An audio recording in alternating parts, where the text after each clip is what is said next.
Shush has had the toughest 2 years of her life, but Davina McCall says surviving a brain tumor has given her a new lease of life as she confessed, "I'm not afraid of dying anymore."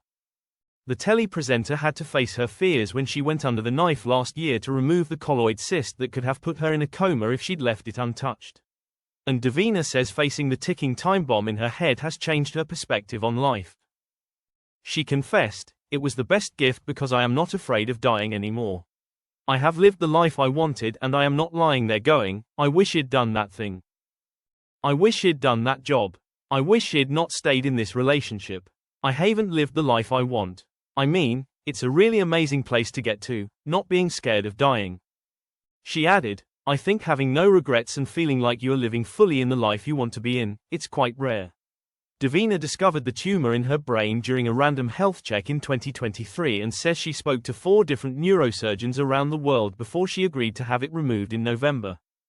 Fearing she might not make it off the operating table, she says she went forensic on her children's lives to come to terms with how they'd cope without her, as well as discussing with partner Michael Douglas. And realizing Holly, 23, Tilly, 21, and 18-year-old Chester were thriving in life gave the 57-year-old the confidence to go under the knife. "I was really worried about my kids," explained Davina, as she opened up about facing her mortality when doctors discovered she had a colloid cyst that could have put her in a coma if she'd not had it removed. "I went forensic. I'm thinking about my children and where they were at in their life, what stage they were at. You're only as happy as your unhappiest child, right?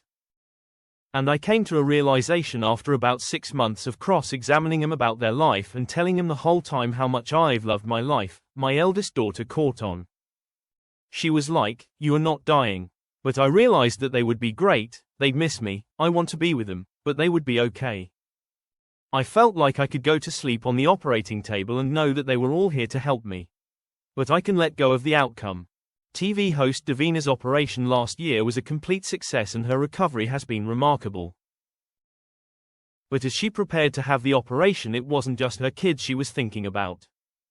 Davina also reconnected with her stepmom and came to terms with all the ups and downs in her life, including her drug addiction.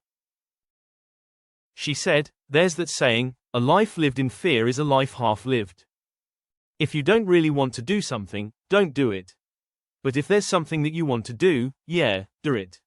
Write your bucket list now. Write the bucket list now, in your 30s, and go, what is my bucket list? Like, what do I want to do before I die? And let's start doing it now." She added, "I'm grateful. Life will never be the same again, but in rather a good way."